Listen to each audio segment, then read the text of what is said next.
Merhaba, hoş geldiniz. Kanalıma hoş geldiniz sevgili dostlar. Bu kız bu yayını niye açtı? Diyorsanız bu bir haftalık yorum değil, ay tutulması da değil, aylık burç yorumu da değil. Bu güncel hayatımızda şu an süren konularda bazı burçlar için ama hep bütün burçlardan bahsedeceğim. Ağır ilerlediğiniz, hızlı ilerlediğiniz, belirsizlik içinde olduğunuz alanlar ve önümüzdeki süreçte tap yapacak konularla ilgili böyle konu başlıkları. Biraz oradan buradan aslında genel bir yayın bu. İzleyin. Spontan oldu. Adeta karşımda sohbet ediyormuşuz birlikte gibi öyle hissediyorum zaten. O şekilde bir yayın olacak. Değerli dostlarım, bu arada Denizaltı Astroloji kanalı, ben astrolog Emine Coşkun. Hepinize sevgiler efendim. Sevgili dostlar, şimdi 25 Mart'ta 5 derece Terazi burcunda ay tutulması, aynı zamanda dolunay yaşayacağız. Onun yayını çektim. O şu an hazırlanıyor. Cuma akşam saatlerinde yayında olur. Haftalık burç yorumlarınız cumartesi günü yayınlanacak bu hafta. Onların bilgisini vereyim ama ben yine de hem tutulmadan da bahsedeceğim bu arada. Çünkü bağlayıcı günler, yani bugünü oraya bağlayan, 25 Mart'ı 8 Mart'a 8 Nisan'a bağlayan süreçler var önümüzde. Tutulmanın etkilerinden bahsettim ama mesela tabii öncelikle en çok terazi burçları etki alıyor. Bunu hatırlatalım tekrar. Terazi, Koç, Oğlak ve Yengeç burçları en çok etki alıyor ama şöyle düşünmeyin, hani sadece onlar etki alıyor, biz etki almayacağız gibi düşünmeyin. Çünkü bir doğum haritasında hemen hemen her burçta, hani bazı burçlarda bazı haritalarda olmayabiliyor ama muhakkak gezegenimiz vardır. Ve biz o alanlarda mutlaka bir şekilde etkileniriz, etki alırız efendim. Şimdi terazi, hani hava elementi, pozitif bir burç. Venüs yönetiyor. Ve şu anda Venüs balık burcunda. Satürn'le beraber. Ama çok kritik dereceler var arkadaşlar bu süreç içerisinde. Mesela bilhassa sağlıkla ilgili konularda bazı şeyler söylemek istiyorum. Özellikle bu süreçte arkadaşlar bel bölgesine, böbreklere, gözlere, gözlerle ilgili sağlık sorunlara, bu fiziksel olanı. Bir de şu var, bakın, görmediğimiz, hani ruhsal boyutta baktığımızda şimdi Neptün falan da biliyorsunuz, hani orada işte güneşle kavuşmaya gidiyor. Bu sisli, buğulu, göremediğimiz şeylerle de, yani bu bizim aslında fiziksel değil diğer boyutla ilgili enerjileri çalıştıran günlerdeyiz. Tam tutulmada çok önemli sabit yıldızlar çünkü yükseliyor. İşte Antares, Aldebaran gibi, mesela özellikle ilişki dengelerini riskli olabilecek seviyede etkileyebilir. Hemen mesela olumsuz anlamayın. Tam tersine olumlu gelişmeleri de getirecek. Çünkü Jüpiter'den destek alan bir tutulma bu arkadaşlar. Aynı zamanda Uranüs'ten alıyor. İkisi de, yani Jüpiter zaten sorunları çözmek adına, daha olumlu ilerlemesi adına, daha kolay çözümler bulmak adına bize destek verir. Tam böyle tutulma anda da hani Venüs'te uyumu genellikle parada mesela, ve bir diğer ikinci konuda ilişkilerde, böyle anlaşmalar veya ilişkileri bir daha resmiyete taşıma, işte bunlar evlilik olabilir. Ortaklı işlerde bazılarımıza yani güzel sonuçlar da getirecek. Hatta bazı burçlar gerçekten çok şanslı. Hatta söyleyeyim, mesela burada ikizler gerçekten şanslılar. Başaklar şanslı burçlar arasında. Kovalar şanslı burçlar arasında bu tutulmada. Boğalar, yine sizleri sayabiliriz. Yaylar, sizi sayabiliriz. Ondan sonra biraz sonra bütün burçları sayacağım ama hani bu burçlar gerçekten ekstra etki alıyor. Mesela balıklar için de ben aynı şeyi söyleyeyim. Balıklar için de olumlu bir dönem. Öyle söyleyebiliriz. Çok önemli bir döngü içindeler. Onlara da yarar bu süreç arkadaşlar. Fakat burada bu sürecin bizim için en önemli teması tabii ki para. Şimdi biliyorsunuz yüksek bir enflasyon çıkış ivmesinde bir süreç yaşıyoruz. Ve bu tutulmanın parayla çok bağlantısı var. Özellikle de mesela eski astrologların bu yaşayacağımız tutulmanın nasıl diyelim dekant derecelerinde pahalılıkla ilgili iliştirmişler. Yani günümüzün adıyla enflasyonla. Bir kere para çok önemli ve orada önemli gelişmeler bekleyebiliriz. Bazıları sürpriz paralar kazanabilir. Fakat burada adalet, hani eşitlik, denge var ya, o çok önemli. Çünkü balık burcunda güçlü bir stelyum var. Burada yanılma, yanıltma, etik olmayan şekilde davranışlar, kin, nefret, öc alma mesela bunlardan vazgeçmemiz gerekiyor. Çünkü bu yıldızların bize anlatmak istediği şudur. Mesela özellikle şunu söyleyeyim. Aldebaran mesela ASC'de yükseliyor. Bu mesela cesareti arttıran, güç veren, atılım veren, başarı veren. Askeriye de baktığımızda rütbeyle de çok alakalıdır. Bu demek oluyor ki aslında gerçekten hızlı, güçlü adımlar atabiliriz. Çok cesur davranabiliriz. Ama bu cesaret mesela ilişkilerde yanılgı verebilir. Çünkü yine Venüs'ün bulunduğu alanlar biraz sıkıntılı gibi. Hani karşı cinse duyduğunuz mesela ya da fedakarlık diyelim biraz. İşte aşırı karşılık beklemeden tabii ki empati yapmak, karşılıksız sevgi, fedakarlık bunlar mutlaka olmazsa olmazımız ama burada lütfen dikkat edin. Çünkü bu şeyle de mesela kurban etme, kurban olma, kendini adama, mesela burada karşı cins taciz, mozaşist eğilimler. Şimdi bunlarla da bağdaştırmış. Yani bunlar tutulmanın içinde gerçekleşebilecek önemli yıldızların anlamlarını söylüyorum sizlere. Mesela yine önemli bir durum var. Mesela bazıları maddi anlamda zenginlik kazandırabilir. Şanslı olur özellikle. Fakat şiddet yine yani şiddet ve taciz bu tutulmanın özellikle ilişkiler bakımından baktığımızda kadınlarla olan ilişkilerimizde ya da kadınlara yapılacak şiddet mesela burada söz konusu olabilir. Şimdi güzel tarafından da bakalım tabii ki. Güzel yanları da olacak. Bunlar sadece tutulmanın derecelerinin bana söylediği şeyler. Bunlar yaşanacak, herkes yaşayacak diye bir durum yok. Asla yok. Evlilik verecek arkadaşlar. Kime verir? Balıklara verir. İkizlere verebilir. Boğalara verebilir. Koç, terazi aksı. Kesin ilişki dengelerini değiştiriyor. Ama sadece bu değil, gerçekten hayatın yönünü değiştirecek iş projeleri de getirebilir. Yıllardır yaptığı meslekten ayrılır. İşte kim? Terazi mesela. Olabilme ihtimali var mı? Var. Eş problemleri varsa onlara bir çözüm bulma olayına gidebilirler. Ya da bir karar verebilirler mesela. Bunun yanı sıra tabii adalet burada çok önemli. Etiklik çok önemli. Zaten terazi tutulması amacı ilişkiler, ilişkilerdeki denge, uyum ya da işte eşitlik yoksa vesaire.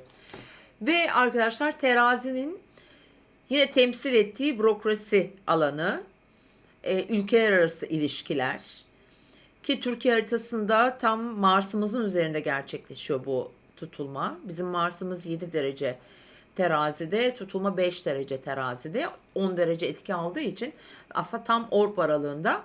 Dolayısıyla mesela Mars üzerinde ne askeri hareketlilik, sınırlar, sınır ötesi belki operasyonlar. Bunları 2-3 video önce konuşmuştuk zaten. Türkiye için böyle bir durum var. Şimdi eğer sizin doğum haritanızda da yine böyle 1 ile 10 arasında terazide, oğlakta, koç burcunda, yengeç burcunda yerleşiminiz varsa çok önemli olabilir. Alacağınız etkiler çok önemli olabilir. Ve onun yanı sıra mesela başka ne olabilir? Bu tutulmanın benzerini 2005 yılında yaşamışız.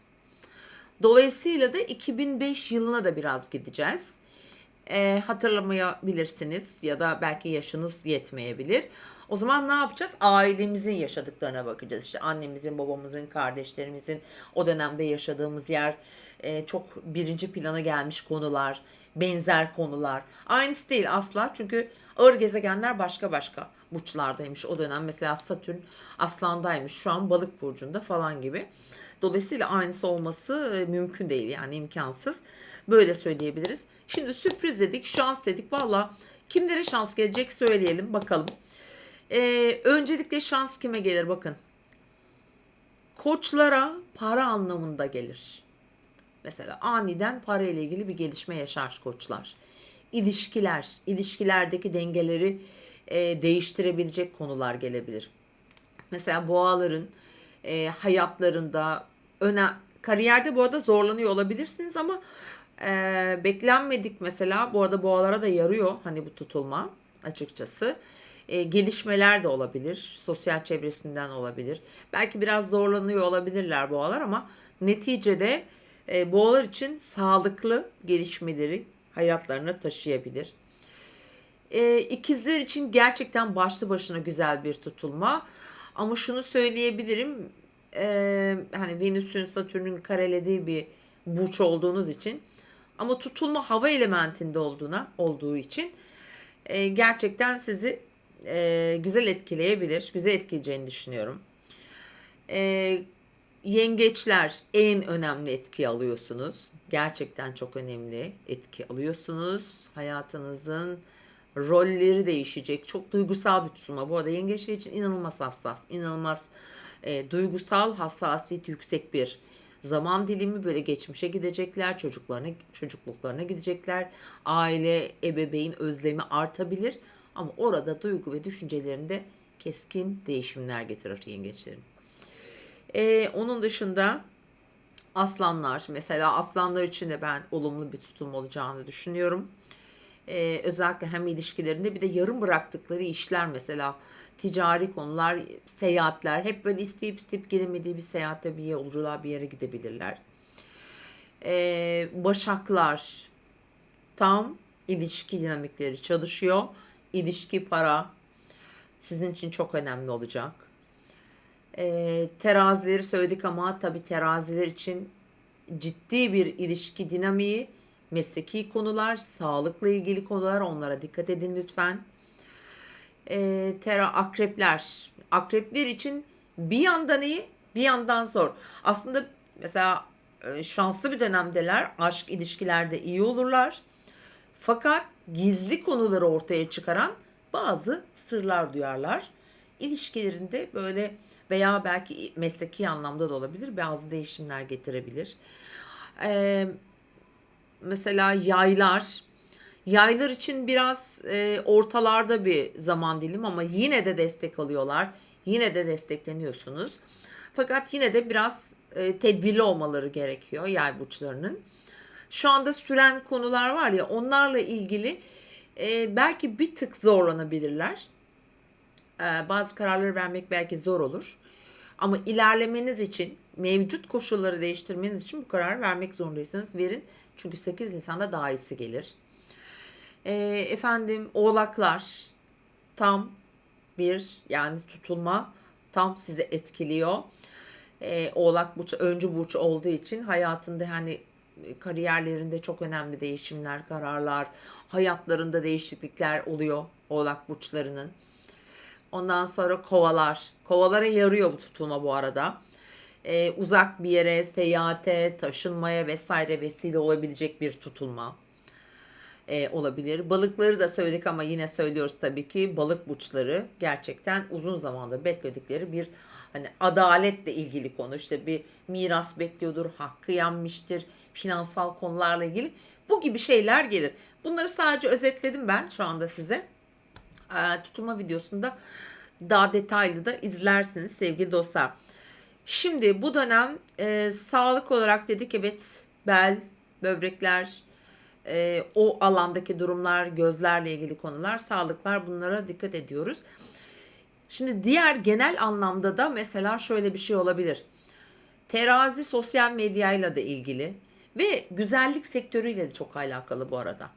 Mesela hani sosyal medya fenomenleri vardı ya, bir ara çok hani gündem oldu. Mesela ona benzer konular, o konuların tamamlanması, o konuların hukuki gelişmeleri, ki birçok hukuki süreci de devreye sokacak, ki sosyal medya fenomenleri yine ilk sırada.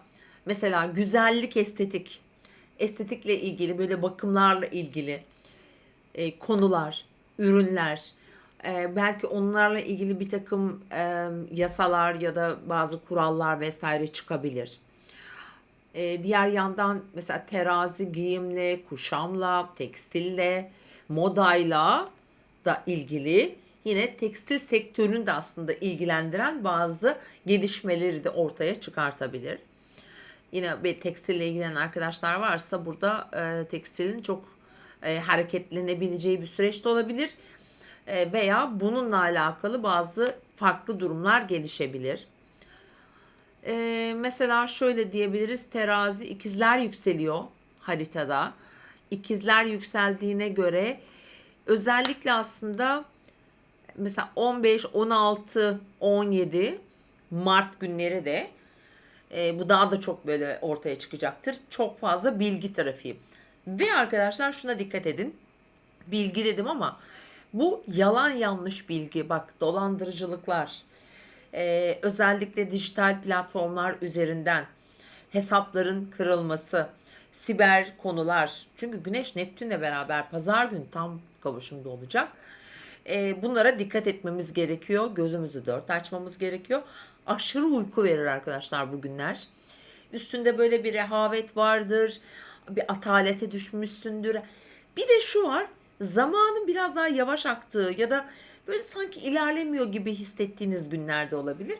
Ağırlık yani. Bir ağırlık vardır. Bu ağırlıklar da işte dedim ya, o atalet o bilinç dışında da bilinç altında da çalışacağı için bazı şeyleri net göremeyebiliriz. O yüzden ki sosyal medya, banka hesaplarınız, diğer hesaplarınız ne varsa onlara lütfen çok dikkat edin. Siber saldırılar bu arada çok olabilir. Ki bugün bir televizyon programında da bir uzman çıkmıştı yine. Hatta şey diyor, gece saatlerinde, bunu gece yarısı saatlerinde daha çok yapıyorlarmış. Daha önlem alın, şifrelerinizi değiştirin, güncelleyin gerekiyorsa. Bunun gibi şeyleri hayatımıza getirecek. Şimdi tutulmanın evet şanslı açılarından da bahsettik. Bu arada Venüs Jüpiter şanslı açıda, Uranüs'te de şanslı açıda. Şöyle söyleyeyim size, birçok burcu aslında bence iyi gelecek. Ama her ne kadar oluyorsa olsun yine de bazı zorlukları, sırları, bakın en önemlisi o, gizli konuları ortaya çıkartır. Hiçbir şey gizli kalmaz. Özellikle ilişkilerde. Dikkat edin, ifşalar olacaktır. Sizin gizlediğiniz, gizlemek zorunda olduğunuz veya sizden gizlenen, özellikle ilişkiler bakımından bu gibi konuları da aktif edecek bir tutulma yaşayacağız sevgili dostlar. Hava grupları iyi aslında. Öncü grup burçlar daha ciddi etkiler aldığı için hayatlarında ona göre düzenlemeler yapacak. Ateş grupları da aslında iyi. Ateş elementindeki tüm burçlar bence iyi olacak. Yani onlar için daha güzel gelişmeler getirecektir. Toprak, yine ben aynı şekilde söylüyorum. Toprak burçları için de özellikle Mayıs'ın sonuna kadar iyi etkiler alacaklar. Ama dönüm noktaları da var, yok değil. Sevgili dostlar, İşte böyle bir zaman dilimi. Bakın şurada telefon numaramı görüyorsunuz değil mi arkadaşlar? WhatsApp telefon numaram. Oradan danışmanlık için ya da farklı konularda seans almak için, doğum haritası, ilişki olabilir bu, şifalandırma, bir takım kuantum seansları, hayatınıza tıkalı kalmış, ilerlemeyen mesela ya da hep benzer şeyleri yaşıyorum, hep benzer şeyleri çekiyorum da diyebilirsiniz. Bunun için destek almak isterseniz sizi bekleriz. Bunların hepsi doğum haritanıza bakarak, doğum haritanızın üzerinden. Tabii bu çok daha avantajlı bir durum. Doğum haritamızda zaten her şey şifreli. Kişinin nerede karması var, nerede zorluğu var, nerede retroları var, yaşamında gitmesi gereken yolda nasıl bir sistem onu bekliyor. Bunlarla ilgili de tabii hem rehberlik olmuş oluyor ama aynı zamanda bazen çalışılması da gerekebiliyor. Şunu unutmayın. Hayatta hiçbir şey imkansız değil. İmkansız olan hiçbir şey yok. Her şey değişebilir. Çünkü hani karma, kader ikisi de aynı şey. Ama hani bu kader, karma yani ben bu benim kaderim, bu benim işte karmam, ben bunu yaşayacağım diye bir şey yok. Bunu unutmayın. Bu her şey bu bilinç seviyemizde, algımızla değiştirebiliriz. Unutmayın sevgili dostlar. Evet, şimdilik benden bu kadar. Tekrar görüşmek üzere. Ara sıra böyle yayınlar açacağım. Hoşçakalın.